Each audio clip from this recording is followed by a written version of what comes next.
Buenas tardes o buenos días a todos. Y bueno, estamos aquí congregados a hablar un tema, a mi modo de ver, interesante y a mí desde luego apasionante, ¿no? Yo quería en primer lugar partir de una pregunta, ¿no? Y la pregunta es la siguiente, ¿no? O sea, todos somos conscientes de que no solo estamos viviendo unos cambios históricos, sino que, como dice también el Papa Juan Pablo II, estamos en un cambio de época, ¿no? Y entonces, ante esos cambios rapidísimos, veloces de nuestro tiempo, la pregunta es, ¿no?, el mensaje cristiano, ¿no?, el mensaje que la Iglesia transmite, ¿no?, necesita adaptarse y actualizarse, ¿no? Es una pregunta que nos interpela a todos, ¿no? Y entonces yo voy a intentar ofrecer algunos elementos que pueden ayudar a responder a esta pregunta. No digo que sea una respuesta exhaustiva, intentaré abrir camino, abrir algunas pistas, ¿no?, para responder a este interrogante importante. Y para eso yo quisiera partir de un discurso histórico, ¿no?, el discurso con el que el Papa Bueno, Juan XXIII, abrió el Concilio Vaticano II, el evento eclesial más importante del siglo XX y de nuestra época, diría, ¿no? Ese discurso lleva por título Gaudet Mater Ecclesia, Alégrate, Madre Iglesia, ¿no? Fue pronunciado el 11 de octubre de 1962. Y en ese discurso, el Papa en primer lugar focalizaba cuál era el objetivo, ¿no?, la finalidad del concilio, ¿no?, que describía con estas palabras, ¿no?, que el sagrado depósito de la doctrina cristiana. En otra ocasión, hablando sobre este tema, una persona me decía, pero ¿qué es el sagrado depósito? El sagrado depósito, en definitiva, es la revelación, es el evangelio, es la obra redentora de Cristo, ¿no? Que el sagrado depósito de la doctrina cristiana sea custodiado, conservado y enseñado, pero no de cualquier manera, en forma cada vez más eficaz. Y en el mismo discurso el Papa hacía notar, y aquí señalo algunas ideas en colores distintos porque me parece muy interesante ir subrayando los distintos aspectos, nuevamente la finalidad, ¿no?, que la doctrina, que el mensaje, que la verdad revelada alcance a las múltiples estructuras de la actividad humana, ¿no? Este mensaje es para transmitir, para informar, ¿no?, que atañen a los individuos, a las familias, a la vida social. Para todo eso, para esta finalidad, el Papa decía, es necesario que la Iglesia no se aparte del sacro patrimonio de la verdad, por tanto, fidelidad, ¿no?, recibido de los padres que son los padres de la tradición, los apóstoles, los padres de la Iglesia, ¿no? Pero al mismo tiempo, o sea, por una parte, fidelidad, pero al mismo tiempo la Iglesia debe mirar a lo presente, a las nuevas condiciones y formas de vida introducidas en el mundo actual, que han abierto, muy interesante esto, Juan XXIII tenía una mirada muy positiva, ¿no? ¿Por qué? Porque todas estas nuevas condiciones han abierto nuevos caminos evangelizadores. No los podemos mirar como peligros, sino que como posibilidades, ¿no? Nuevos caminos para el apostolado católico, ¿no? Y hacía ver en ese mismo discurso que una cosa es la sustancia, el núcleo, ¿no?, de la doctrina, del mensaje evangélico, del depósito de la fe, y otra, la manera de formular su expresión. Este es, diría yo, el núcleo del mensaje que quería transmitir el Papa Juan XXIII en esa ocasión. Estamos en un mundo que cambia, por una parte fidelidad, por otra parte, ¿no?, mirar al mundo, conocer este mundo, ¿no?, sintonizar con este mundo. Y para eso hacía ver también la necesidad, ¿no?, de tener en cuenta que el magisterio, la enseñanza de la Iglesia, tiene un carácter predominantemente pastoral. Es decir, lo que quiere la Iglesia es transmitir este mensaje salvífico para que realmente pueda ser eficazmente salvífico. no una teoría, sino que realmente impregne este mundo nuestro la vida de las personas, ¿no? Entonces, en este contexto entra en el magisterio, por decir así, de Juan 23, la palabra, el concepto de ayornamiento, palabra que en el postconcilio ha sido sumamente discutida, malinterpretada, ¿no?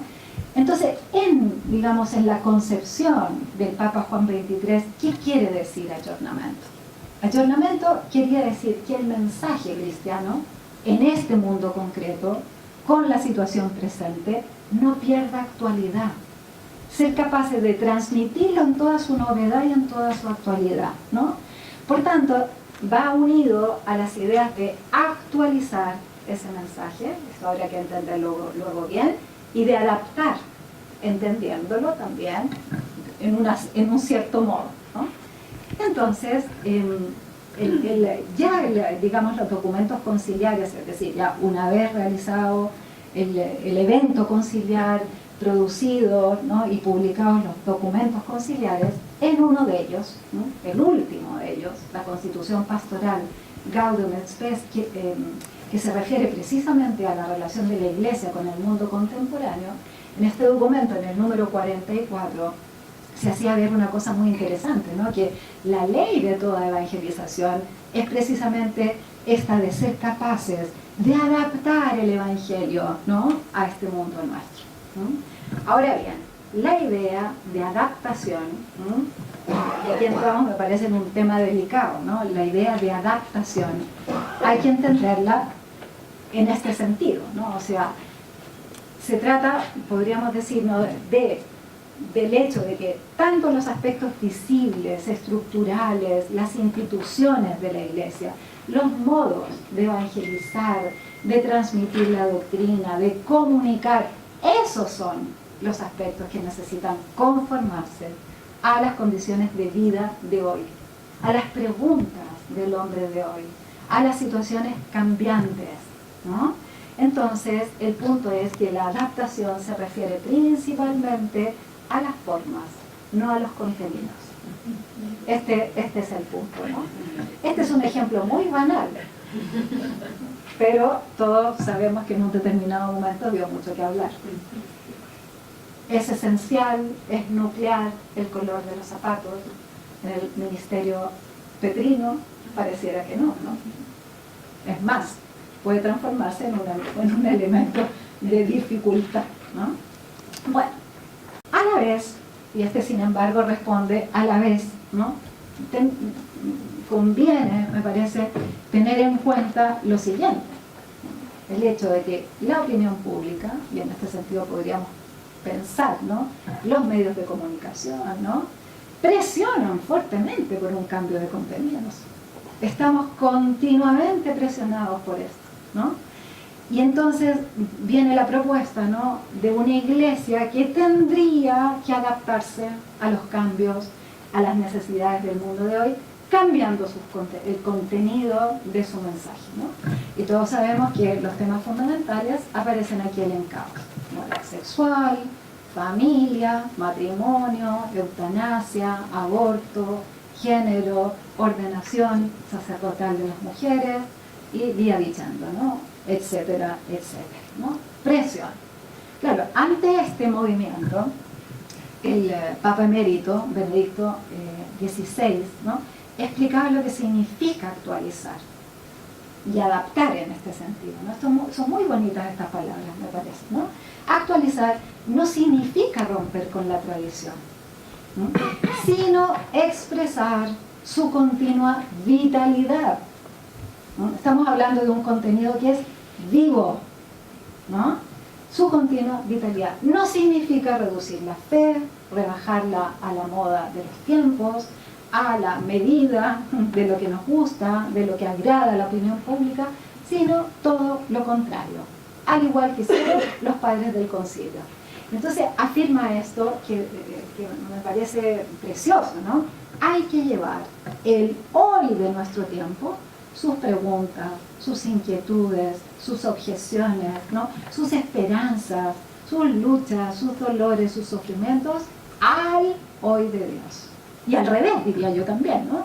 llevar el hoy de Dios al hoy de nuestro tiempo, ¿no? Ser capaces de hacer esta relación y de hacer esta radicación, por decir así, nuestra implantación del mensaje cristiano en nuestro mundo, ¿no? Por tanto, no es el mensaje salvífico de Jesús el que tiene que adaptarse a los tiempos, sino que es el Evangelio el que con toda su carga y su novedad debe, ¿no?, puede iluminar la historia, discerniendo en esa historia, ¿no?, ayudando por tanto también a discernir, a determinar y a llevar a la práctica los cambios. Esto es muy, muy interesante y es un trabajo muy delicado, pero a la vez muy, muy apasionante. O sea, saquémonos de la cabeza que el mensaje cristiano, digamos, es un mensaje estático, una suerte de pieza de arqueología. No es una pieza de museo, es una realidad viva, capaz de iluminar, capaz de responder a las grandes preguntas del hombre de hoy, no solo del siglo XIX o del siglo IV.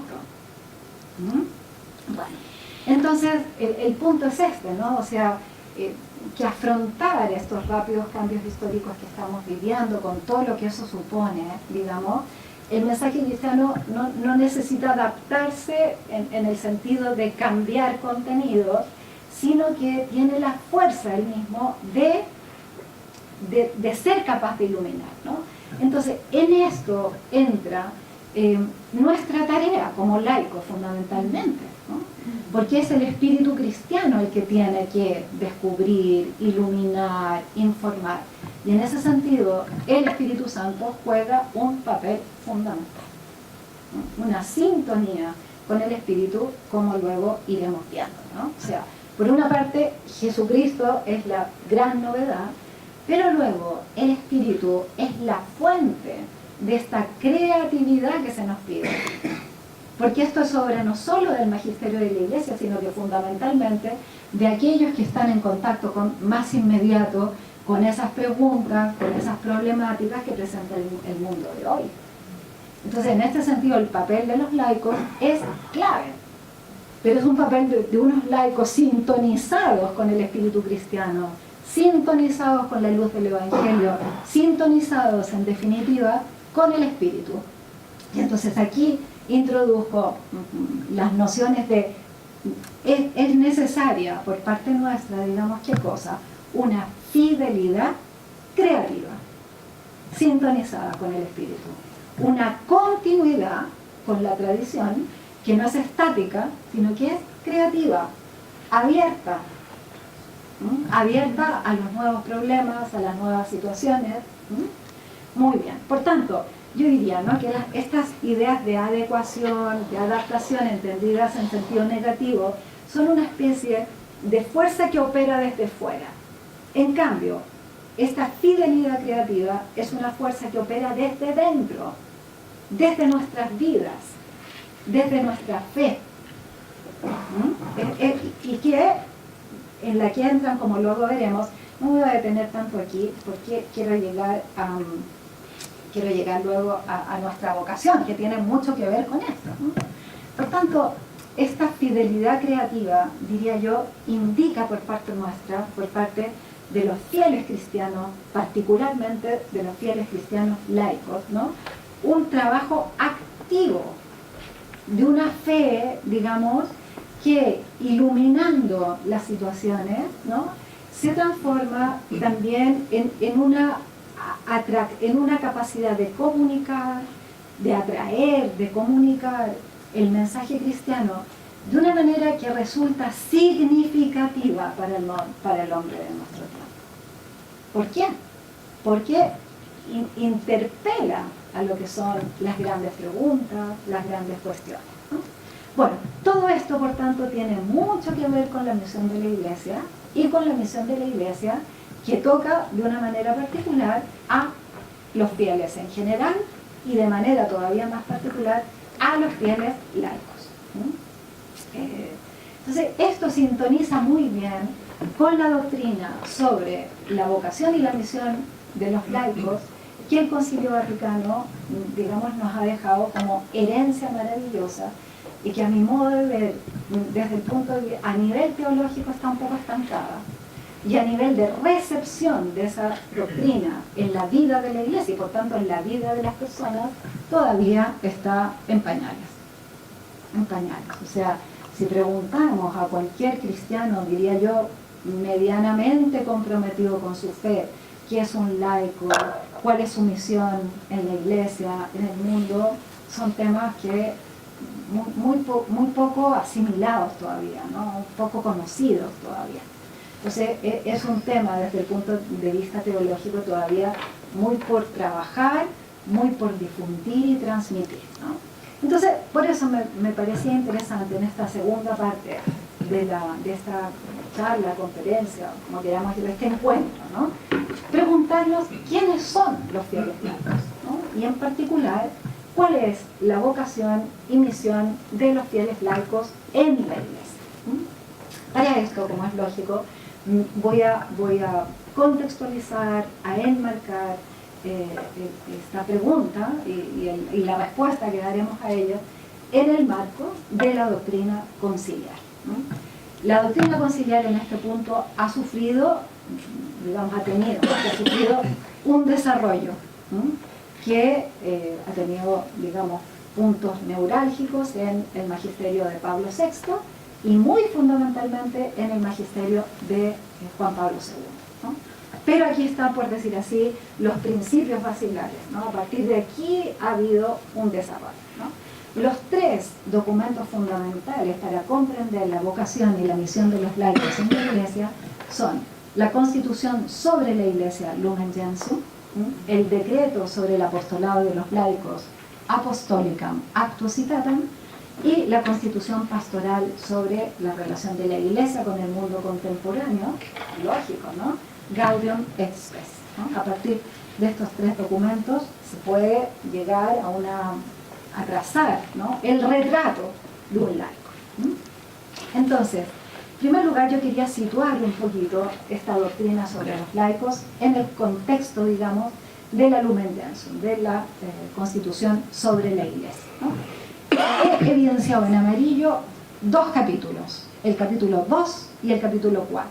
¿Por qué me interesa no ir directamente al capítulo 4, los laicos? Porque en el capítulo 2, dedicado al pueblo de Dios, ¿no? Están todos los elementos que un laico comparte con todo fiel en la Iglesia.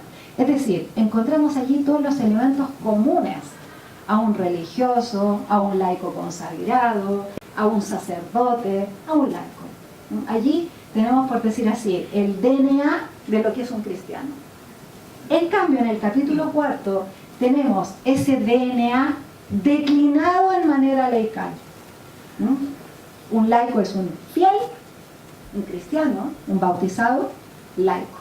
Entonces, en el capítulo 4, por decir así, viene esa declinación, viene la modalidad en la que se realiza la condición cristiana, la condición de bautizado en los fieles laicos, ¿no? Y entonces, en la Lumen Gentium tenemos en dos parágrafos bien densos, muy densos, la descripción tipológica, es decir, aquí se ha querido describir de una manera general lo que es un laico, ¿no? Entonces, en el primer párrafo del número 31 se dice, en primer lugar de una manera negativa y luego de una manera positiva. Dice, con el nombre de laicos se designan aquí todos los fieles cristianos que no son, digamos, a excepción de los miembros del orden sagrado, es decir, los sacerdotes, ¿no? Y los del estado religioso, es decir, el laico, ¿no? Se designa aquí con el nombre de laicos todos los fieles cristianos que no son ni clérigos ni religiosos o consagrados, ¿no? Pero después, de una manera positiva, dice, es decir, los fieles, la palabra fiel quiere decir bautizado, ¿no? Creyente. Los fieles que, en cuanto incorporados a Cristo por el bautismo, integrados al pueblo de Dios y hechos partícipes a su modo de la función sacerdotal, profética y real de Cristo, ejercen en la Iglesia y en el mundo la misión de todo el pueblo cristiano. En definitiva, El laico es, en primer lugar, un fiel que ha sido incorporado a Cristo por el bautismo y a la Iglesia, y que por tanto participa, digamos, de la condición sacerdotal de Cristo, ¿no? En el párrafo siguiente se añade, por decir así, todo lo que es específico del laico, ¿no? O sea, en primer lugar se ha dicho que es un bautizado. Ahora este bautizado adquiere unas características propias, ¿no? Que vienen así descritas, ¿no? El carácter secular es propio y peculiar de los laicos. Este es el elemento específico, el carácter secular, en latín, índole secular. La palabra índole quiere decir carácter, ¿no? Algo específico, ¿no? Y luego se describe todo lo que significa, por decir así, esta índole secular, ¿no? Y dice, a los laicos corresponde por propia vocación. Esto es muy interesante porque el carácter secular en este párrafo no viene descrito desde el punto de vista sociológico, sino que viene descrito desde el punto de vista teológico. Por tanto, como llamada y misión de Dios. A los laicos corresponde por propia vocación buscar el reino de Dios gestionando los asuntos temporales y ordenándolos según Dios. Todo fiel está llamado a difundir el reino de Dios, pero el laico gestionando y ordenando las cosas del mundo, las realidades temporales, ¿no?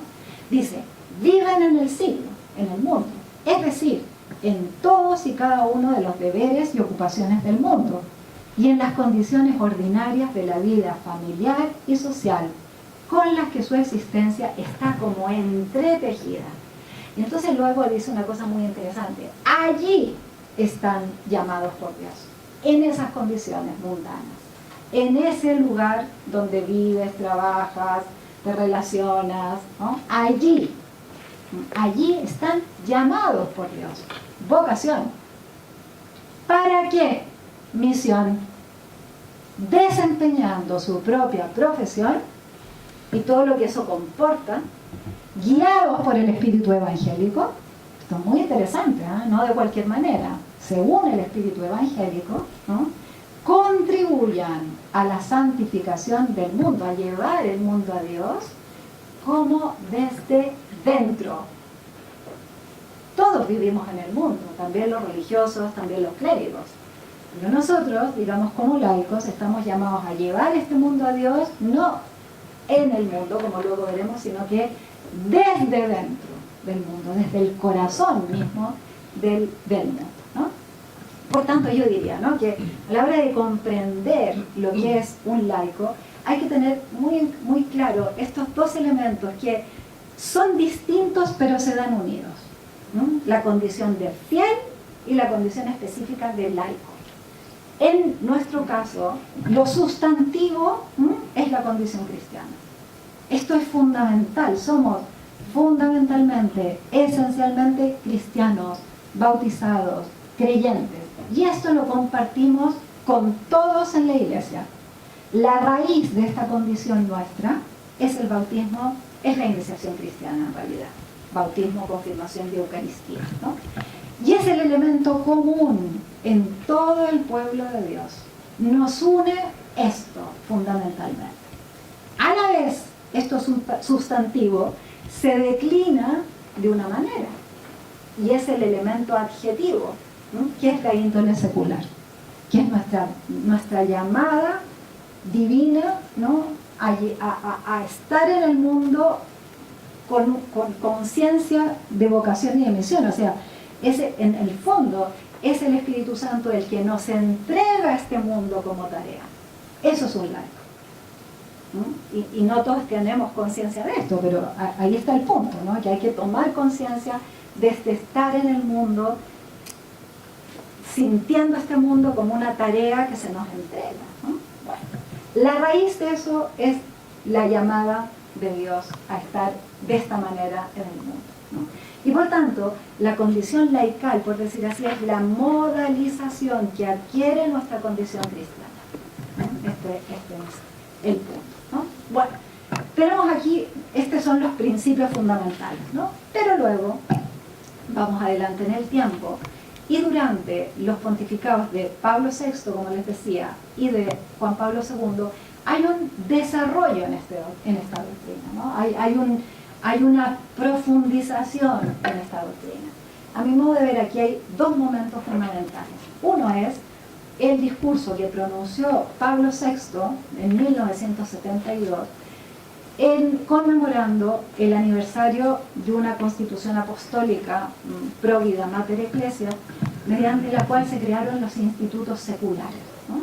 Entonces, en este discurso, el Papa Pablo VI, digamos que pone en juego, por decir así, o relaciona los conceptos de secularidad de toda la Iglesia e índole secular del laico, ¿no? Que ayudará mucho a entender, por una parte, la índole secular del laico sin separarla de la secularidad a la que participan también todos los miembros de la Iglesia. Bueno, entonces aquí el Papa hace ver, ¿no?, que dice: la Iglesia tiene por eso una auténtica dimensión secular inherente a su misma naturaleza y a su misión, que hunde su raíz en el misterio del Verbo encarnado.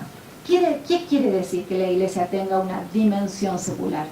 Quiere decir que la Iglesia, precisamente porque es el cuerpo y la esposa de Cristo, digamos, que continúa en esta tierra la tarea, la misión de Cristo, tiene por tarea y por misión el llevar este mundo a Dios, ¿no? Por tanto, la secularidad podríamos describirla como la relación salvífica que tiene la Iglesia respecto al mundo. Y esto por naturaleza, ¿no? Pero, añade el Papa, y aquí señalo con otro color porque esto es muy interesante, o sea, toda una Iglesia, ¿no?, que goza, por decir así, de una relación salvífica con el mundo y por tanto que está dotada de una dimensión secular. Ahora bien, esa dimensión secular de toda la Iglesia luego se realiza de maneras diferentes en todos los fieles. Y esto es muy interesante porque la dimensión secular, digamos, se realiza también en los clérigos, se realiza también en los religiosos o consagrados y en los laicos, solo que esas realizaciones son distintas, como luego iremos viendo, ¿no? El Papa no profundiza más en esta cuestión, pero ha abierto un camino. Podríamos decir que de la secularidad del laico, es decir, de la índole secular que afirmó el Concilio Vaticano II, la profundización se irá desplazando, digamos, a la secularidad de la Iglesia en su conjunto, ¿no?, para no separar estos dos aspectos y para entender la secularidad del laico como una participación en la secularidad general de toda la Iglesia, ¿no? Y es esto lo que logrará Christi Fidelis Laici, ¿no? Por una parte, afirmará la índole, el carácter secular del laico, afirmará la secularidad de toda la Iglesia y pondrá en relación estas dos realidades, ¿no?, que llevará, me parece, a una comprensión más profunda y más adecuada de lo que es el laico, ¿no?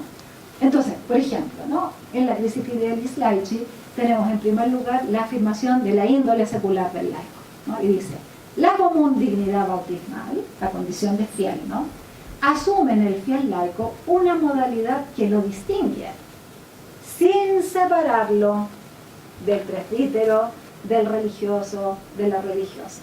El Concilio Vaticano II ha señalado esta modalidad en la índole secular.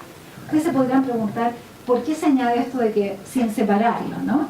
¿Sabes qué pasa? Es que, digamos, a continuación del concilio, esta afirmación del carácter secular del laico había llevado a algunos, digamos, como a una repartición sectorial, ¿no? O sea, la escatología, es decir, el más allá para los religiosos, ¿no?, el ministerio para los clérigos, el mundo para los laicos, ¿no? El mundo es de todos y todos estamos llamados a santificarlo, pero en nosotros laicos eso se realiza de una manera particular.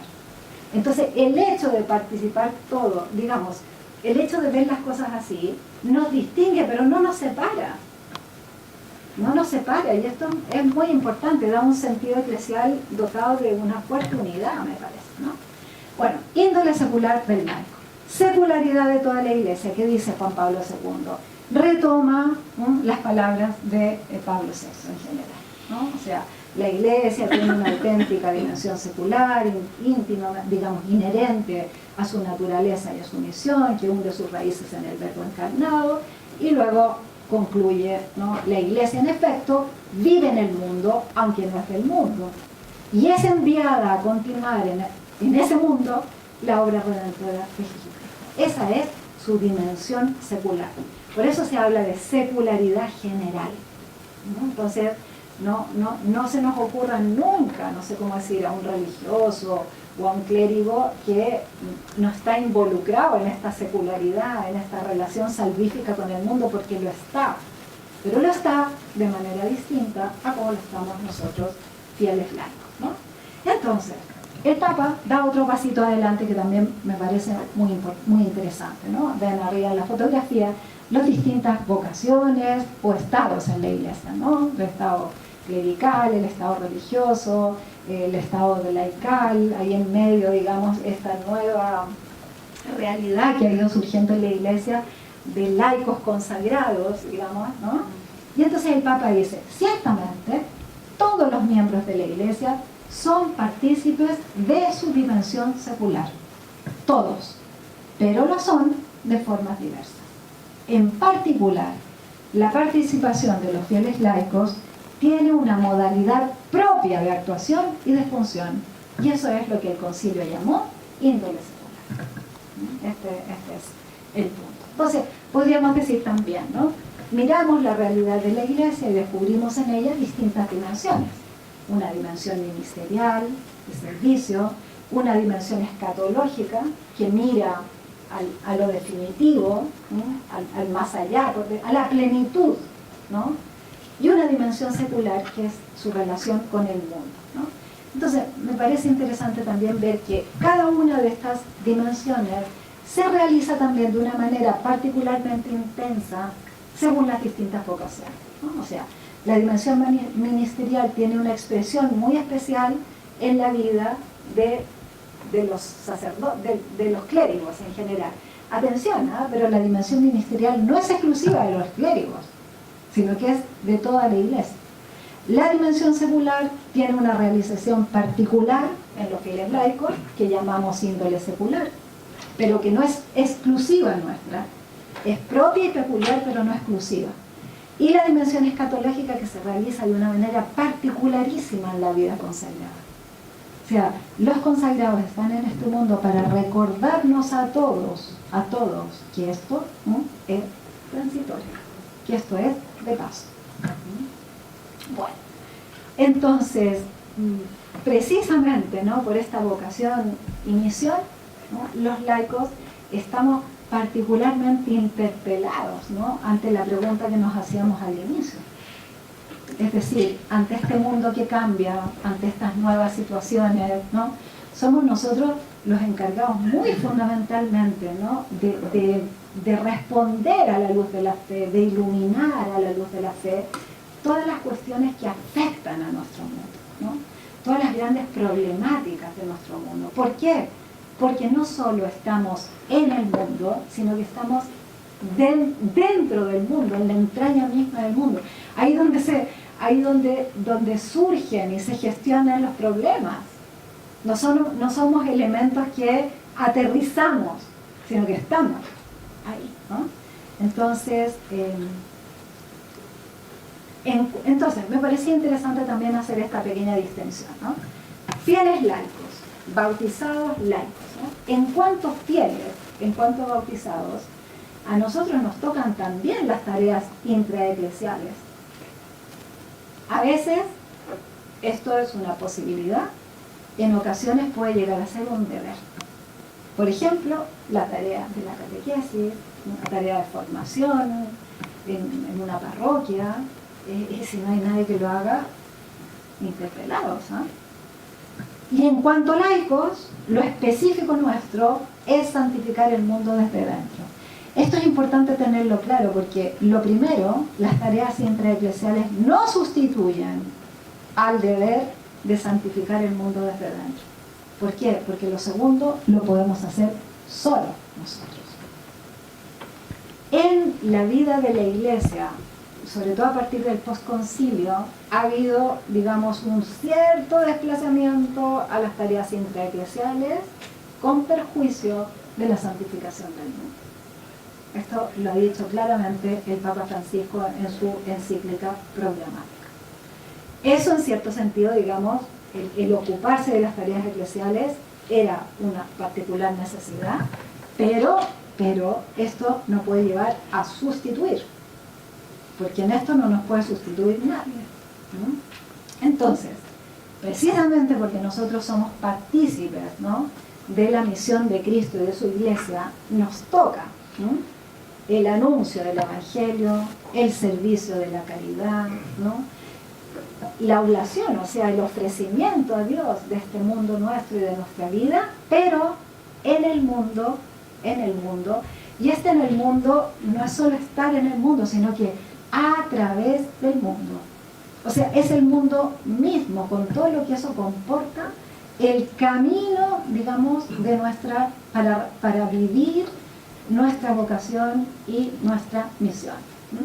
Por eso, y aquí enlazamos con la idea de la fidelidad creativa, ¿no? O sea que para realizar esta misión, precisamente en el mundo y en medio del mundo, necesitamos esta fidelidad creativa, porque necesitamos conocer muy desde dentro nuestra época, nuestro mundo, las dinámicas que lo atraviesan, las potencialidades que tiene nuestro mundo, a su vez los límites, las insuficiencias, para llevar este mundo a Dios, ¿no?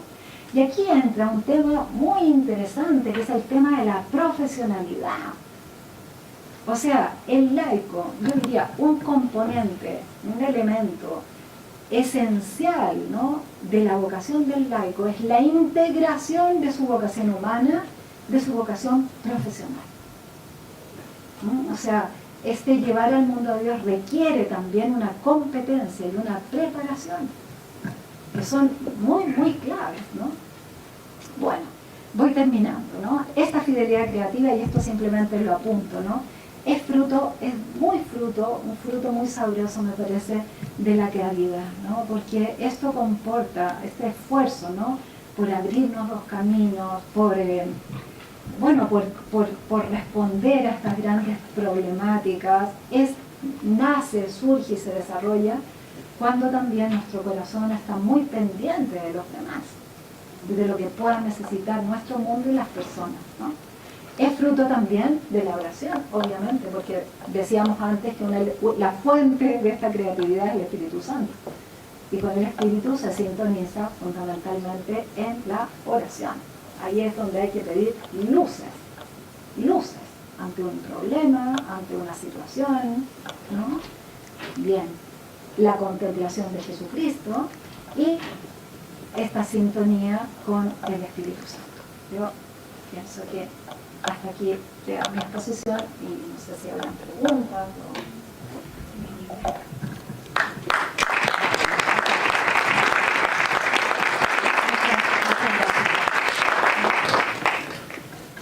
No sé si habrá alguna pregunta, alguna objeción, algún comentario.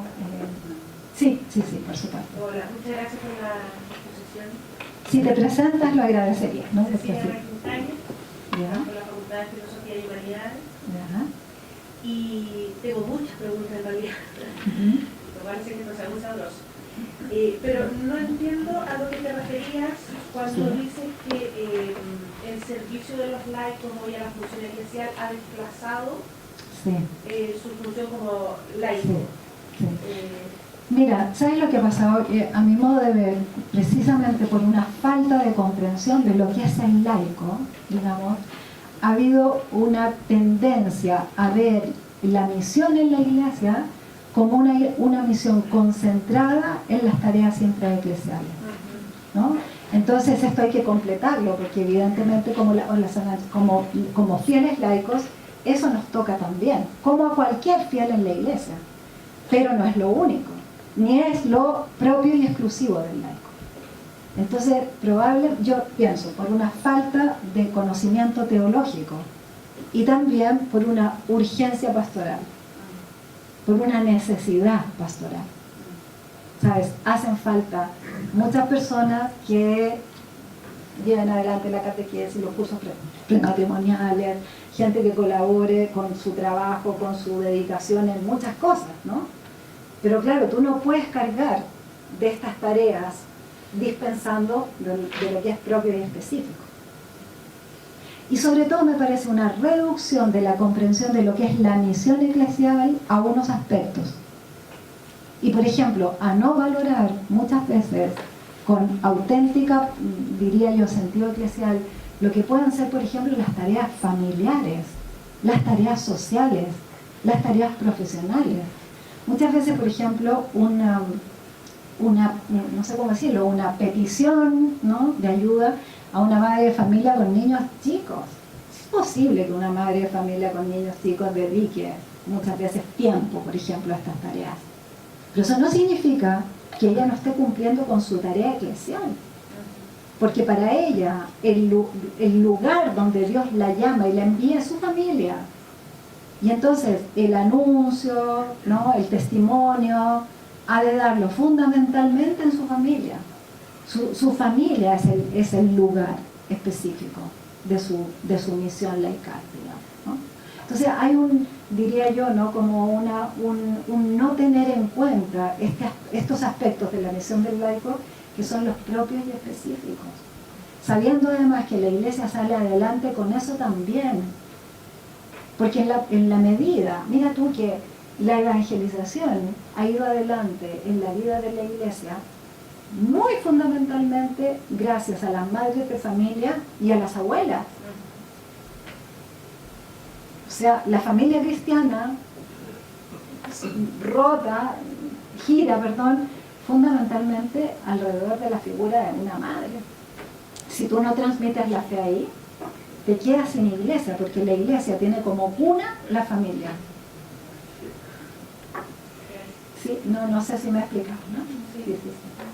Lo viste, este mensaje tan bien delineado, tiene 60 años, poco más. Claro, por eso todavía no acaba de calar. ¿Y sabes también por qué?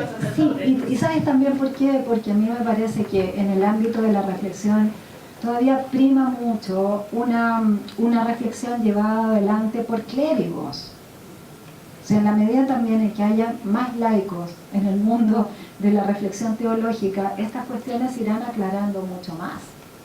Porque el discurso se irá centrando en cuestiones que atañen mucho más a lo que es nuestra vida. Entonces tienes a clérigos formados por clérigos y así vamos, digamos, ¿no? Entonces es muy normal que te encuentres con, no digo todos, ¿no?, pero a veces con sacerdotes que en el fondo no acaban de entender la vocación laical.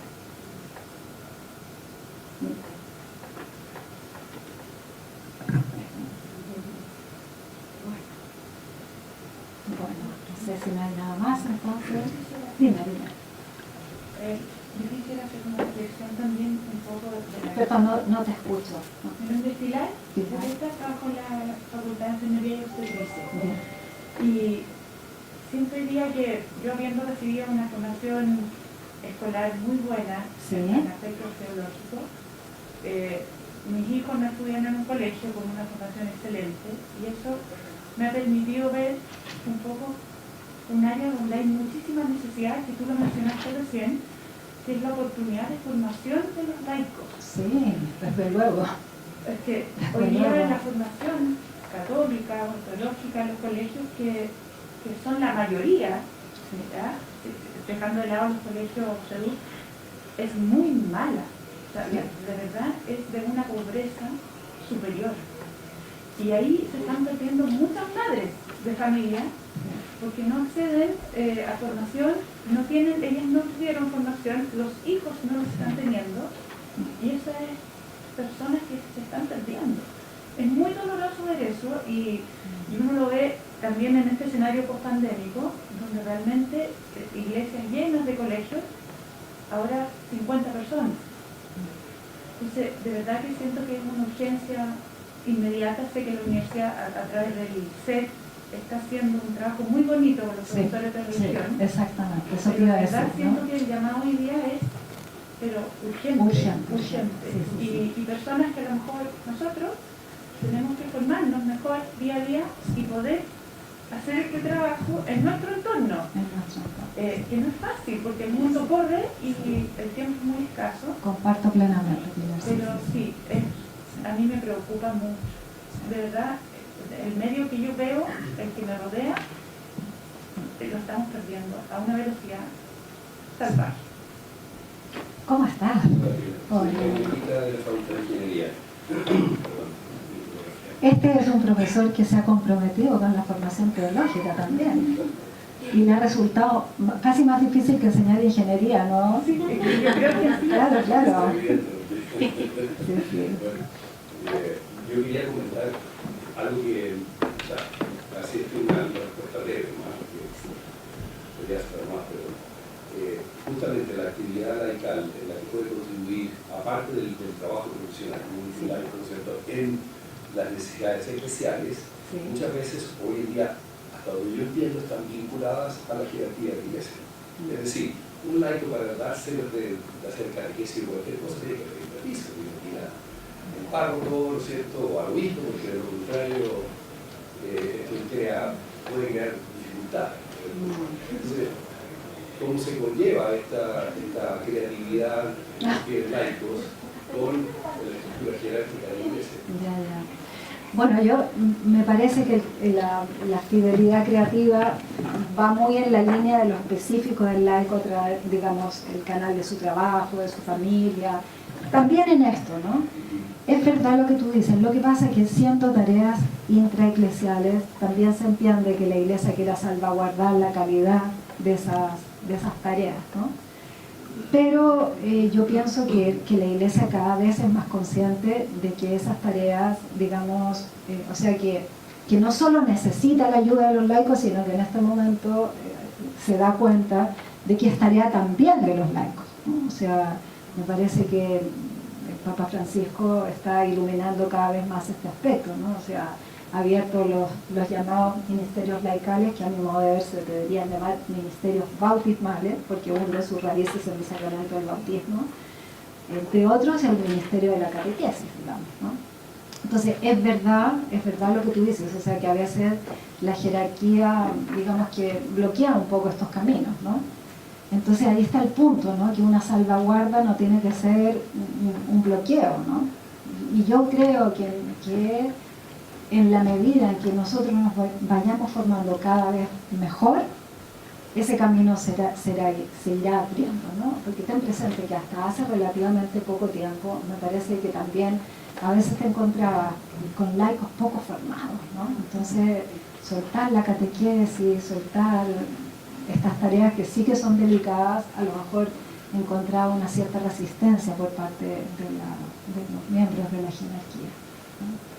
Creo que las necesidades van urgiendo en esta línea, ¿eh? Y por eso mismo hay que formarse, pero creo que también la jerarquía tiene que ir viendo que hay muchas cosas que nosotros podemos hacer mucho mejor. Tú piensas, por ejemplo, los cursos de preparación al matrimonio. Esto es evidente que un laico bien formado puede hacer mucho mejor que un sacerdote. Y en cierto sentido la catequesis también, me parece.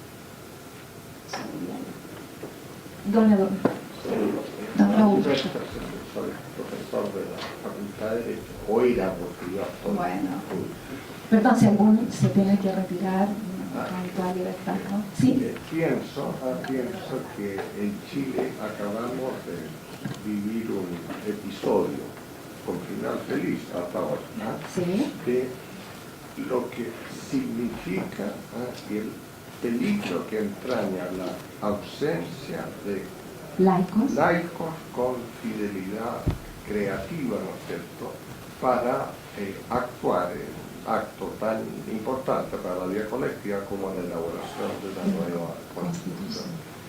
Porque pienso que los chilenos agradecemos a Dios y en especial a la Virgen del Carmen de lo que nos salvamos. Yo le pedí a la Virgen del Carmen que guiara la mano de los chilenos en la votación. Porque lo que había en ese texto, ¿no? Era monstruoso desde el punto de vista antropológico, vamos a decir, religioso. La misión del aborto sin límites, que a lo que yo he estudiado como profesor de constitucional, ninguna constitución del mundo lo había contemplado. Los derechos de los animales, es decir, una visión contraria a lo que ha sido la sana antropología de todo claro. ¿Quién es el laboratorio? Bueno, laico, pero ¿no es cierto? Con una ignorancia por un lado desde el punto de vista constitucional y una desviación doctrinal, antropológica, pavorosa. Yo creo que por contraste, ¿no es cierto? Por contraste, ahí tenemos un tenemos que estar, ahí hay que estar. Los perjuicios que trae una ausencia de laicos bien formados. Por supuesto, nadie le hacía caso a las declaraciones de la conferencia episcopal o del obispo de San Bernardo. No sé. Don Raúl, comparto plenamente. Yo aquí quisiera hacer solo una pequeña observación, ¿no? Y es que si este tema, digamos, lo que usted ha señalado, hace 50 años hubiera sido entendido como unos laicos que llevan a la práctica lo que la jerarquía ha establecido. Aquí ha habido un desarrollo, ¿no? No se trata de ser la longa manus, la mano larga de la jerarquía, sino que cada uno con entera libertad y con formación cristiana, ¿no?, abre caminos creativos en esa fidelidad, ¿no? Porque hay veces que me parece que por falta de formación se puede entender esta presencia como una presencia, no sé, enmascarada, por decir así, de lo que puede ser una línea jerárquica, digamos. Pero muy interesante. No quería hacer referencia a esto porque me parecía un tema delicado, pero efectivamente es el clarísimo ejemplo de lo que tendría que ser el compromiso de los laicos en su mundo, en la sociedad, ante los problemas que se plantean. Sí. Bueno, yo pienso que tendremos... Muchísimas gracias.